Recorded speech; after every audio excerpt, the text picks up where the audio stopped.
जय हिंद दोस्तों, स्वागत है आपका हमारे यूट्यूब चैनल में। चैनल का नाम है MVP इंस्टीट्यूट। और थोड़ा बहुत बाहर से वॉइस आ रही होगी तो उसको आप थोड़ा सा इग्नोर कीजिएगा, क्योंकि गर्मी का समय है। देखिए फ़ैन है वो जो ऑन है, ठीक है। तो आप लोग वॉइस एक बार चेक कर लीजिए, वॉइस एकदम अच्छी आ रही होगी। मैं तेज़ आवाज़ में बोलूँगा, थोड़ा सा फ़ैन है तो आप एडजस्ट कर लीजिए, ठीक है।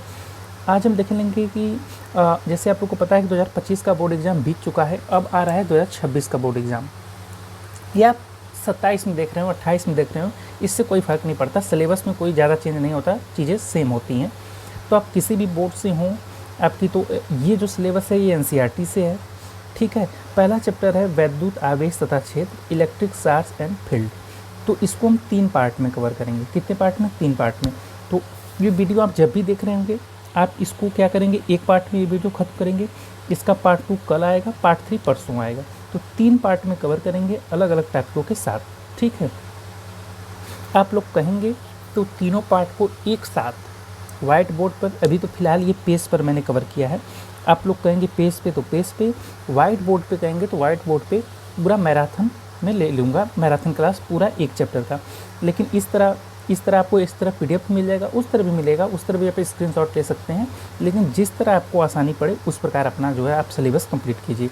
तो आज से चैप्टर 1 शुरू हो रहा है और मैंने सोचा कि आपके एग्ज़ाम तक कम से कम 3 बार सिलेबस दोहरा दूं, और चौथी बार करूं तो जनवरी फरवरी में जिस समय एग्ज़ाम हो एकदम फास्ट रिवीजन वहाँ पर हो, ठीक है।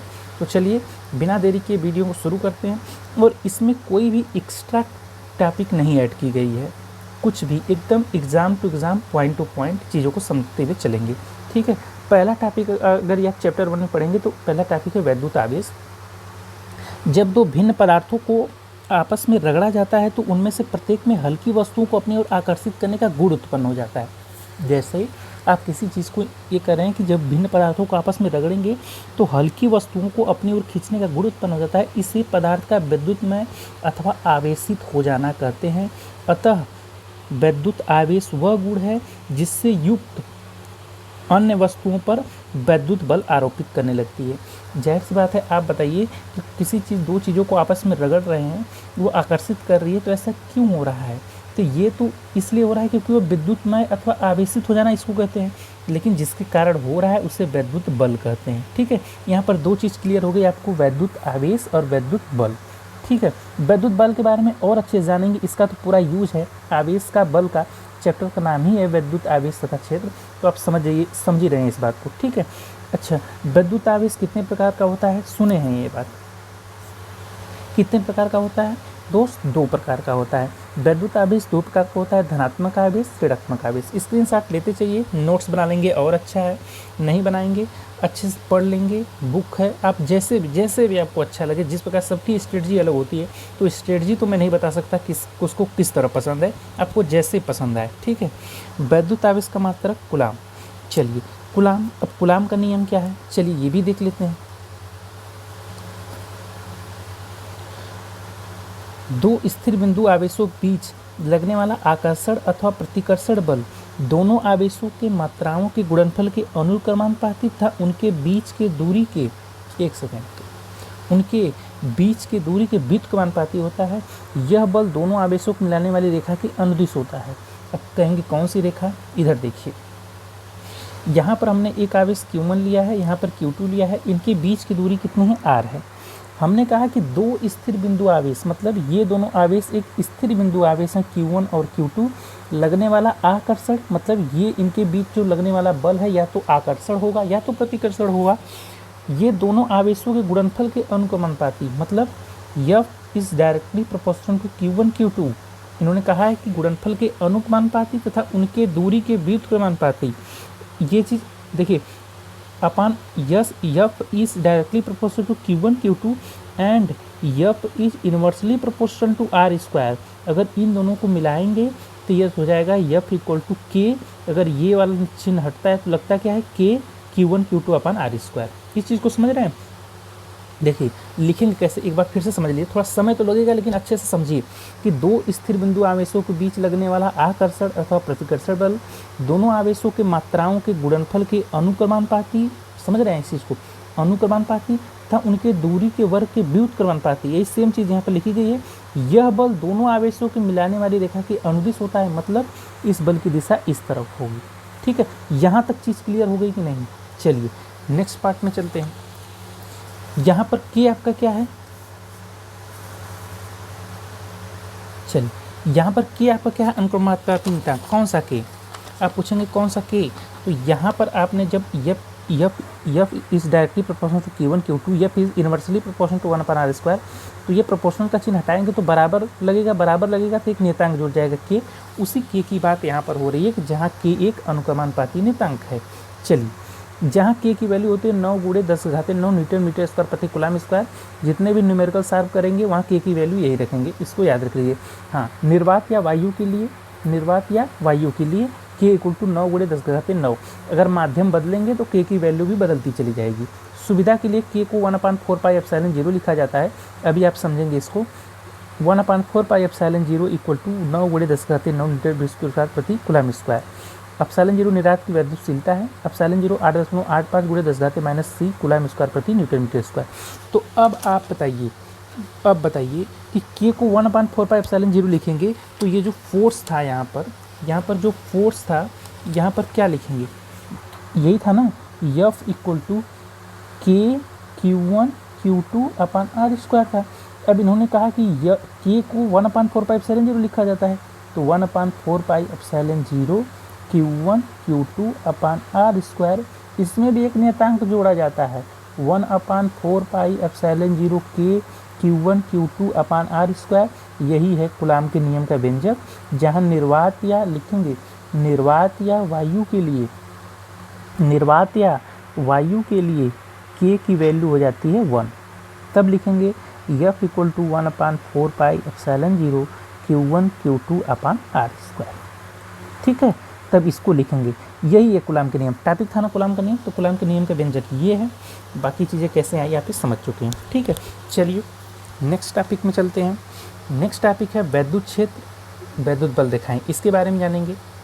चलिए देखते हैं क्या है ये। किसी वैद्युत आवेश अथवा आवेश समुदाय के चारों ओर का वह क्षेत्र जिसमें कोई अन्य आवेश आकर्षण अथवा प्रतिकर्षण बल का अनुभव करता है वैद्युत क्षेत्र कहलाता है, अथवा वैद्युत बल क्षेत्र कहलाता है। क्या कहा इन्होंने कहा कि किसी वैद्युत आवेश अथवा आवेश समुदाय के चारों ओर का वह क्षेत्र, जैसे कोई भी आवेश है उसके पास कोई दूसरा आवेश लाएंगे तो या तो प्रतिकर्षण बल का अनुभव करेगा या तो आकर्षण बल का अनुभव करेगा। प्रतिकर्षण बल का अनुभव कब करेगा? जब दोनों आवेश सेम होंगे। दोनों प्रतिकर्षण कब करेगा? जब या तो दोनों प्लस हो या दोनों माइनस हो। लेकिन अगर दोनों एक प्लस है एक माइनस है तो क्या होगा? आकर्षण होगा। तो यही चीज़ कर रहा है, तो या तो आकर्षण बल का अनुभव करेगा या तो प्रतिकर्षण बल का अनुभव करता है। वैद्युत क्षेत्र अथवा वैद्युत बल क्षेत्र कहलाता है। तो इसको चीज़ को इन्होंने कहा कि यदि वैद्युत मार्ग में रखा आवेश चलने के लिए स्वतंत्र हो तो बल की दिशा में चलने लगेगा। यदि बल की दिशा निरंतर बदल रही है तो आवेश के चलने की दिशा भी निरंतर बदलती जाएगी, अर्थात आवेश वक्राकार मार्ग पे चलेगा। कौन से मार्ग पे चलेगा? उन्होंने कहा है कि अर्थात आवेश वक्राकार मार्ग पे चलेगा। वैद्युत क्षेत्र में किसी स्वतंत्र धन आवेश के मार्ग को ही वैद्युत बल रेखा कहते हैं। दो चीज़ यहाँ पर था कि वैद्युत क्षेत्र और वैद्युत बल रेखाएं। वैद्युत क्षेत्र की परिभाषा कोई आपको कहेगा तो ये लिखेंगे कि किसी वैद्युत आवेश अथवा आवेश समुदाय के चारों ओर का वह क्षेत्र जिसमें कोई अन्य आवेश आकर्षण अथवा प्रतिकर्षण बल का अनुभव करता है वैद्युत क्षेत्र अथवा वैद्युत बल क्षेत्र कहलाता है। ठीक है, ये यहाँ तक चीज़ वैद्युत क्षेत्र की परिभाषा हो गई। यदि वैद्युत मार्ग में रखा आवेश चलने के लिए स्वतंत्र हो तो बल की दिशा में गति करेगा, और अगर जो आवेश या तो स्वतंत्र हो तो या तो निरंतर उसके बल की दिशा में गति करेगा, या तो उसकी चलने की दिशा बदल लिए तो वक्राकार मार्ग में गति करेगा, तो उसी मार्ग को वैद्युत बल रेखा कहते हैं। तो दो चीज़ क्लियर होगी। देखिए, वैद्युत बल रेखा, वैद्युत क्षेत्र। ठीक है, फिगर से यहाँ समझाया गया है कि यदि कोई आवेश प्लस है तो बल किधर लगेगा? बाहर की ओर। यदि ये आवेश प्लस है, इसके पास अगर कोई प्लस आवेश ले जाए तो बल बाहर की ओर लगेगा। क्यों? प्रतिकर्षण बल। अगर ऋण है, आकर्षण। अगर धन ऋण लगा दिए तो यहाँ पर तो आवेश, देखिए, इसके पास अगर कोई धन आवेश लाएंगे तो आकर्षण करेगा, इसके पास लाएंगे तो प्रतिकर्षण करेगा, इसलिए बाहर की ओर है। अगर इन दोनों को पास लाएंगे तो भाई निश्चित बात है आकर्षण करेगा। तो यही जो मार्ग है यही वैद्युत बल रेखा है, यही वैद्युत बल रेखा है, यही वैद्युत बल रेखा है, ये आवेश है। ठीक है, अब समझ में आया वैद्युत क्षेत्र और वैद्युत बल रेखाएं। चलिए परिभाषा आएगी, परिभाषा भी लिख देंगे, कोई दिक्कत नहीं है। अब वैद्युत बल रेखा के बारे में तो जान गए, लेकिन अगर इसको परिभाषित करना होगा तो क्या लिखेंगे? इसके लिए एक विधिवत लिखा गया है वैद्युत बल रेखा के बारे में। चलिए, लिखा है कि वैद्युत बल रेखा वैद्युत क्षेत्र में खींचा गया वह काल्पनिक निष्कोण वक्र है, देखिए ना आप, कि जिसमें एक स्वतंत्र और प्रकृतिगत एकांक धनावेश चलता है। वैद्युत बल रेखा की किसी भी बिंदु पर खींची गई स्पर्श रेखा उस बिंदु पर स्थित धनावेश पर लगने वाली बल की दिशा को प्रदर्शित करती है। ठीक है, तो वैद्युत बल रेखा के बारे में बताया है और उसकी दिशा के बारे में बताया है। चलिए, एकदम चैप्टर की और इम्पोर्टेंट टॉपिक के बारे में चलते हैं, तो वैद्युत क्षेत्र की तीव्रता के बारे में पढ़ते हैं। ये भी पूछा जाता है, शॉर्ट आंसर में, लॉन्ग आंसर में, सब में पूछा जाता है। वैद्युत क्षेत्र में किसी बिंदु पर वैद्युत क्षेत्र का मान अर्थात वैद्युत क्षेत्र की तीव्रता उस बिंदु पर रखे एकांक धन परीक्षण आवेश पर लगने वाले बल से मापते हैं। धन परीक्षण आवेश का यूज होगा इसमें। ये एक आवेश है जिसको काल्पनिक रूप से माना गया है और इसको धन माना गया है। ठीक है, परिभाषा क्या लिखेंगे कि वैद्युत क्षेत्र में किसी बिंदु पर क्षेत्र का मान अर्थात वैद्युत क्षेत्र की तीव्रता उस बिंदु पर रखे एकांक धन आवेश परीक्षण आवेश पर लगने वाले बल से नापते हैं। यदि वैद्युत क्षेत्र में रखे धन परीक्षण आवेश Q0 पर लगने वाला बल वेक्टर F है तो उस बिंदु पर वैद्युत क्षेत्र की तीव्रता वेक्टर E वेक्टर F अपान Q0 हो जाएगी। आप लिखेंगे वैद्युत क्षेत्र की तीव्रता की बीमा क्या है, mL(T⁻²) A⁻⁻1। ठीक है, चलिए अब नेक्स्ट टॉपिक चलते हैं, किसी बिंदु आवेश के कारण वैद्युत क्षेत्र की तीव्रता। किसी बिंदु आवेश के कारण वैद्युत क्षेत्र की तीव्रता।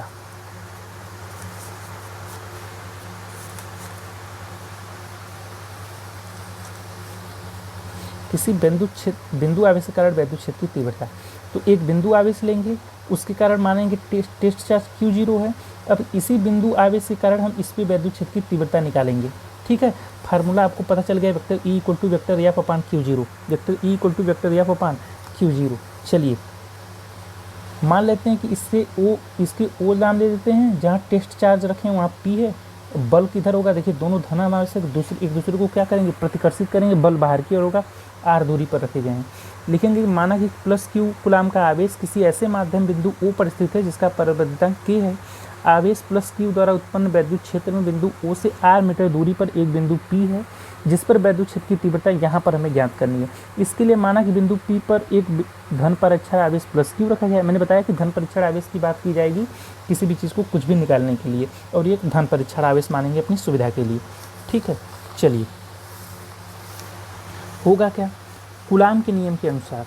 अब देखिए कूलाम के नियम के अनुसार होगा क्या, धन परीक्षण Q0 पर लगने वाला, यहाँ पर लिखा है लगने वाला बल का मान क्या होगा, F = 1/4πε0 Q0 अपान R² न्यूटन। क्यों, चलिए फिर से इस फिगर को देखिए। फिगर में क्या था बताइए, फिगर में ऐसा होता है इसके कारण इस पर लगने वाला बल क्या होगा, F = Q1, ये है Q2 अपान R², ये दूरी, यही सेम चीज़ यहाँ पर लिख दिया गया है। कूलाम के नियम के अनुसार बल जो होगा, देखिए कूलाम के नियम में बताया यहाँ Q1 था, यहाँ Q2 था, लेकिन यहाँ पर आवेश Q है, एक टेस्ट चार्ज है, इतना न्यूटन। बिंदु P पर वैद्युत क्षेत्र की तीव्रता क्या हो जाएगी, अभी मैंने आपको बताया वैद्युत क्षेत्र की तीव्रता में, यहाँ देखिए मैंने बताया ना कि वैद्युत क्षेत्र की तीव्रता का फार्मूला होता है वेक्टर E = वेक्टर F अपान Q0। यही सेम चीज़ यहाँ पर रख देंगे, E = F अपान Q0 1/4πε0 K Q अपान R² न्यूटन प्रति कूलाम। निर्वात या वायु के लिए K = 1।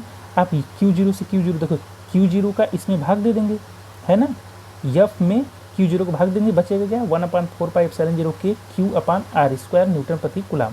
ठीक है, निर्वात या वायु के लिए E = 1/4πε0 Q अपान R² न्यूटन प्रति कूलाम, जहाँ 1/4πε0 की वैल्यू मैंने बताया था 9 × 10⁻9 न्यूटन मीटर स्क्वायर प्रति कूलाम स्क्वायर। तो ये हो गया किसी बिंदु पर वैद्युत क्षेत्र की तीव्रता के लिए व्यंजक। ठीक है, तो इतनी चीज़ें पार्ट 1 में कवर की गई हैं। पार्ट 2 के लिए भी पूरी चीज़ मैंने रेडी कर लिया है, लेकिन आप इतना पढ़िए, दोहराइए, क्योंकि मेन चीज़ें आपको समझ में भी आना चाहिए। तो एक साथ पढ़ाने का मतलब लोड लेने का मतलब नहीं है। अगली टॉपिक है वैद्युत द्विध्रुव तथा द्विध्रुव आघूर्ण। पार्ट 2 में क्या क्या कवर करेंगे, वैद्युत द्विध्रुव आघूर्ण, फिर एक टॉपिक आएगी कि अच्छी स्थिति में, निरक्षी स्थिति में, फिर आएगी कि वैद्युत ध्रुव को घुमाने में किया गया कार्य।